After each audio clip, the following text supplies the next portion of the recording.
Bismillahirrahmanirrahim. Assalamualaikum warahmatullahi taala wabarakatuh.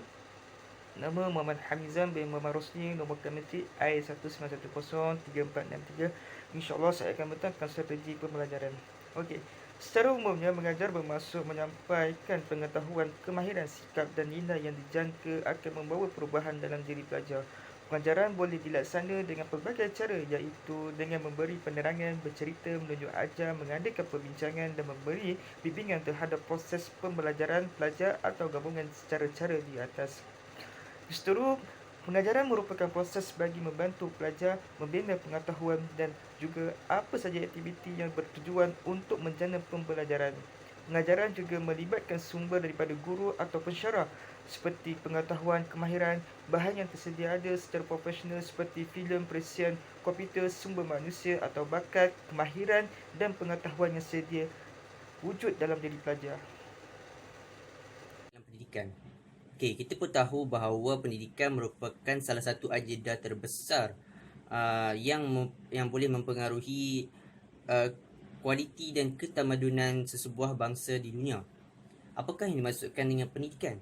Pendidikan ialah proses menimba ilmu pengetahuan untuk membangunkan daya intelek dan keyakinan diri manusia itu. Melalui pendidikan ini, para pelajar dapat membangunkan semua potensi yang ada, merangkumi potensi akal, kognitif, jasmani atau tingkah laku, ini psikomotor, dan rohani spiritual, ini dalaman. Selain itu, kehebatan para pelajar ini dilihat berdasarkan kepada ilmu pengetahuan yang dimiliki serta adab memberkati ilmu tersebut. Menurut Muhammad Nizam Abdul Kadir, proses mencari ilmu ni merupakan antara asas penting yang ditekankan dalam Islam. Dengan adanya ilmu, setiap pelajar itu dapat membimbing dirinya ke arah kebaikan. Okey, skip saja saya di sini. Segala apa yang saya kongsikan yang boleh memberi solusi serta satu kaedah yang terbaik untuk pelajar-pelajar yang boleh membina dan mengaplikasikan sesuatu strategi pembelajaran bagi meningkatkan kualiti serta pemantapan kita terhadap mata pelajaran tersebut. Berpusatkan laman web ialah pembelajaran yang berasaskan laman web. Ia juga dikenali sebagai pembelajaran online learning. Pembelajaran berpusatkan laman web merupakan satu sistem pembelajaran dengan menggunakan medium internet. Terdapat banyak kelebihan pembelajaran berpusatkan laman web. Antaranya ialah dapat memudahkan para pelajar untuk mencari maklumat atau bahan rujukan serta bahan bacaan.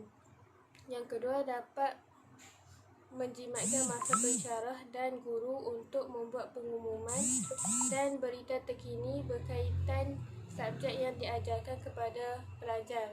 Secara tidak langsung, ia dapat memberi pendedahan kepada pelajar tentang ilmu teknologi dan cyber. Selain itu, ia dapat memudahkan para pelajar untuk melontarkan idea dengan pensyarah. Oleh itu, kita hendaklah memanfaatkan teknologi yang sedia ada untuk kita menuntut ilmu. Assalamualaikum warahmatullahi wabarakatuh. Saya Najibah binti Abdullah, nombor mesri I1830338.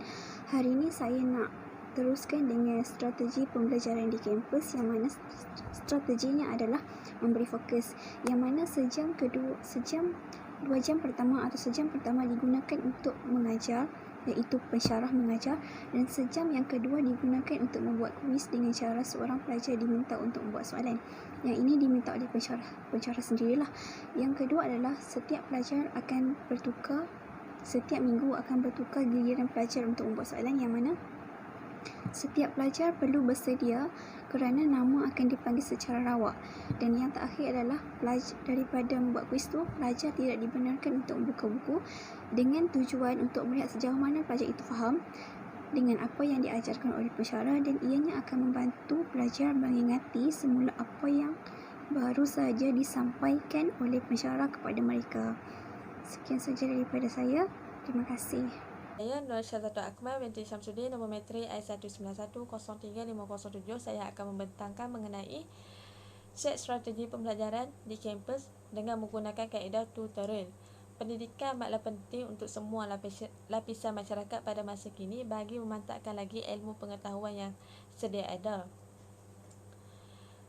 Kaedah tutoring ini juga dia melibatkan antara pensyarah dan juga pelajarnya. Pensyarah perlulah kreatif bagi membuat rancangan pembelajaran kepada para pelajarnya untuk mencapai pembelajaran abad 21, iaitu pensyarah ni perlu membimbing serta memberikan penerangan kepada para pelajarnya dengan mengikut susunan topik subjek tertentu, subjek tersebut secara teratur. Yang kedua, kaedah ni boleh dijalankan secara individu ataupun berkumpulan tanpa mengira jumlah pelajar yang ada dalam kelas tersebut. Contohnya, kalau secara berkumpulan ni, kita ni sebagai pelajar perlulah bekerjasama antara satu sama lain dan memberikan pendapat. Dan dari situlah kita dapat menggabungkan idea-idea atau pendapat tu dan dapat melaksanakan tugasan tu dengan secara sempurna.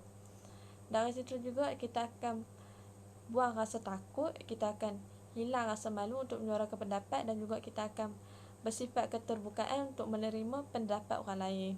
Yang ketiga, kaedah ni sesuai dijalankan ketika pensyarah tak dapat hadir ke kelas atas faktor tertentu, iaitu pensyarah akan meninggalkan latih tubi atau tutorial kepada pelajarnya dan pelajar tu akan memahami dan belajar sendiri dengan menggunakan kemampuan yang mereka miliki. Dan dari situ juga kita akan para pelajar ni akan merasa tanggungjawab dalam melaksanakan tugasan yang diberikan dengan mengikut tempoh yang telah ditetapkan oleh pensyarah. Assalamualaikum warahmatullahi wabarakatuh. Saya Siti Hawa binti Ramli, nombor metrik I1810267. Okey, saya ingin menerangkan mengenai strategi penguasaan bahasa Arab. Perkataan strategi dalam pembelajaran bahasa bermaksud perancangan atau aktiviti yang boleh membantu dalam perolehan bahasa.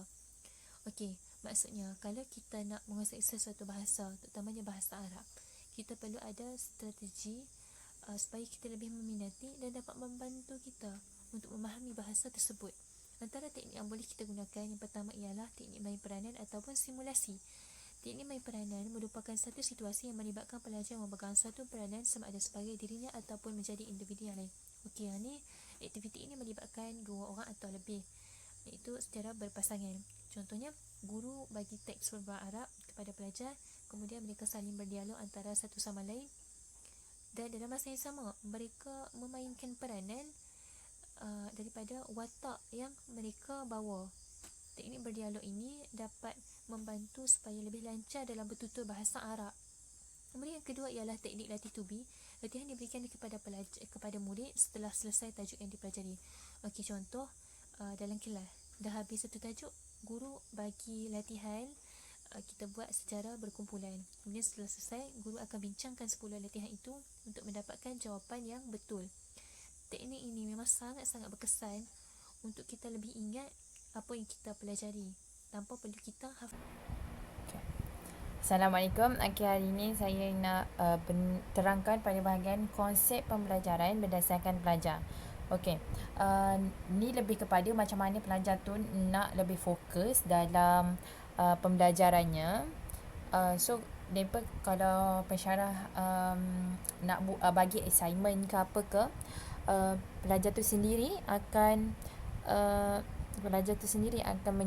mengkaji, mencari sumber-sumber, lepas tu merancang macam mana nak siapkan assignment, macam dah. Itu namanya mengurus strategi tu. Lepas tu kena tengok, kena bahagikan masa tu dengan bijak. Lepas tu dalam mencari maklumat ni kena mahir, bukan nak copy paste je macam tu. Okey, terima kasih. Nama saya Nurul Syafiqah binti Ayub, nama metri I191035117. Okey, kesimpulannya di sini kita dapat lihat bahawa set strategi pembelajaran dapat membangkitkan semangat pelajar untuk bergiat aktif. Seterusnya, pelajar mendapat hasil pembelajaran yang lebih efektif, lebih berkesan dan juga lebih berkualiti. Persepsi yang tepat dengan penggunaan bahan set strategi yang digunakan oleh pelajar dengan bijak. Seterusnya, memastikan proses pembelajaran berjalan dengan lancar sejajar dengan objektif pengajaran dan pembelajaran yang ditetapkan. Seterusnya, melengkapkan diri dengan kemahiran berkomunikasi, kerana kemahiran ini dapat membantu dalam pelaksanaan pembelajaran. Seterusnya, persediaan hidup di alam baru. Seterusnya, membentuk perspektif dan hala tuju masa depan yang cerah. Renungan terhadap perkembangan yang menggariskan kelemahan sesuatu set pembelajaran yang digunakan. Seterusnya, kualiti pembelajaran yang dituntut lebih luas untuk memperbaiki prestasi kita.